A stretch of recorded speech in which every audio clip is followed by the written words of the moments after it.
The Wonderful Wizard of Oz by L. Frank Baum. Illustrations by W. W. Denslow.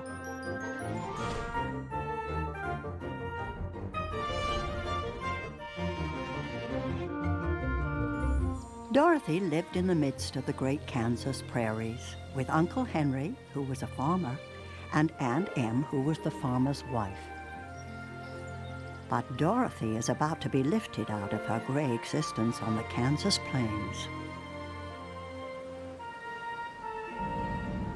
The house whirled around and rose slowly through the air. Dorothy felt as if she were going up in a balloon. Toto got near the open trapdoor and fell in. She caught Toto by the ear and dragged him into the room again. In spite of the swaying of the house and the wailing of the wind, Dorothy soon closed her eyes and fell fast asleep. She was awakened by a sudden shock. While she stood looking eagerly at the strange and beautiful sights, she noticed coming toward her a group of the queerest people she had ever seen. "You are welcome, most noble sorceress, to the land of the Munchkins. We are so grateful to you for having killed the wicked Witch of the East." "That is the end of her," explained the Witch of the North, "but the silver shoes are yours to wear. I am anxious to get back to my aunt and uncle. Can you help me find my way?" "The road to the City of Emeralds is paved with yellow bricks," said the witch. So begins Dorothy's quest to see the Wizard of Oz. Soon she encounters something with a surplus of straw and a shortage of brains. While Dorothy was looking earnestly into the queer, painted face of the Scarecrow, she was surprised to see one of the eyes slowly wink at her. None of the scarecrows in Kansas ever wink. Because of his wish for brains, Scarecrow joins Dorothy's quest. Standing with an uplifted axe in his hands was a man made entirely of tin. He stood perfectly motionless, as if he could not stir at all. "Now oil the joints in my arms," he said. And Dorothy oiled them, and the Scarecrow bent them carefully until they were quite free from rust. Hoping that Oz will grant him a heart, the Tin Woodman joins Dorothy, Toto, and Scarecrow. But in the woods nearby lurks a frightening beast. There came from the forest a terrible roar, and the next moment a great lion bounded into the road.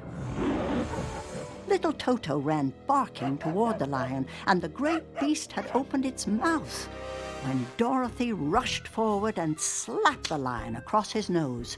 She cried out, "Don't you dare bite Toto! You ought to be ashamed of yourself, a big beast like you!" "I didn't bite him," said the lion as he rubbed his nose with his paw. Badly in need of courage, the cowardly lion joins them on their journey to the Emerald City.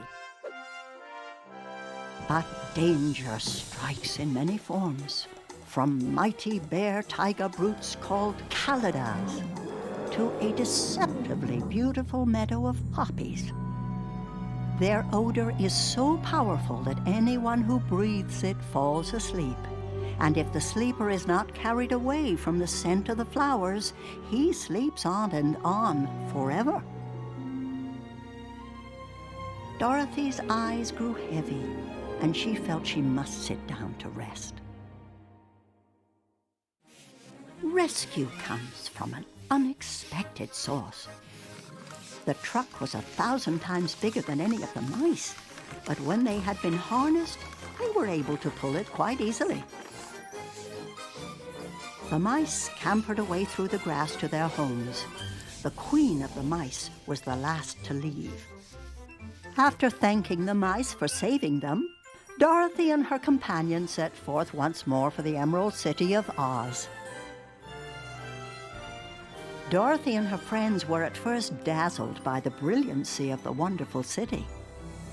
The streets were lined with beautiful houses, all built of green marble and studded everywhere with sparkling emeralds. Even the sky above the city had a green tint.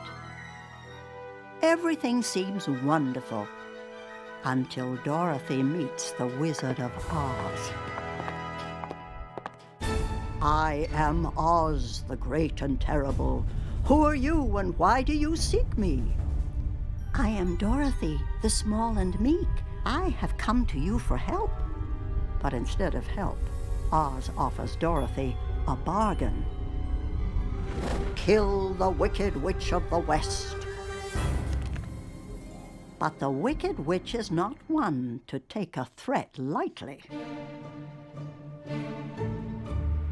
Now the Wicked Witch of the West had but one eye, yet that was as powerful as a telescope. So she saw Dorothy lying asleep with her 3 friends all around her. The witch attacks them with 40 wolves, 40 crows, and a swarm of bees. When all fails, she orders the flying monkeys to do her bidding. Go to the strangers who are in my land and destroy them all except the lion, said the Wicked Witch. Bring that beast to me. Scarecrow is torn apart. The Tin Woodman is dropped onto rocks. The Cowardly Lion, Dorothy, and Toto are carried away to the witch's castle. When the witch steals one of Dorothy's silver slippers, the girl fights back with the only weapon she has. Instantly, the wicked woman gave a loud cry of fear and then began to shrink. See what you have done, she screamed. In a minute I shall melt away. Freed from the witch's spell, the Winky Guards express their appreciation by repairing the injuries her friends have suffered. The flying monkeys escort her back to Oz, only to find that the wizard is not what he seems. Toto jumped away from him in alarm and tipped over the screen. As it fell with a crash, they looked, and all of them were filled with wonder, for they saw a little old man with a bald head and a wrinkled face. I am Oz, the great and terrible, said the little man in a trembling voice. But please don't strike me.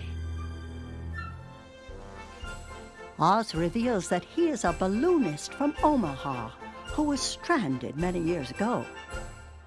He had no magic powers, but the wizard bestows special gifts on Dorothy's friends. A brain of pins and bran for Scarecrow, a heart of silk and sawdust for the Tin Woodman, and a potion of courage for the Cowardly Lion. And for Dorothy, the greatest gift of all, a chance to return home in a hot air balloon. Come, Dorothy, cried the wizard. Hurry up, or the balloon will fly away. Toto had run into the crowd. Dorothy picked him up and ran toward the balloon. Oz was reaching his hands out to help her into the basket when crack went the ropes, and the balloon rose into the air without her. Dorothy is disappointed, but she and her friends soon decide to head to the castle of Glinda, the Good Witch of the South. Along the way, Dorothy and her friends must brave fighting trees, a kingdom where people and dogs are made of china pottery, and the mild-looking but foul-tempered hammerheads. When they finally reach Glinda's castle, the Good Witch explains how Dorothy can return home. The silver shoes, said the Good Witch, have wonderful powers. They can carry you to any place in the world in the wink of an eye. Dorothy took Toto in her arms, and having said one last goodbye, she clapped her heels together 3 times, saying, "Take me home to Aunt Em." At long last, Dorothy returns home from the wonderful land of Oz. And oh, Aunt Em, I'm so glad to be home again.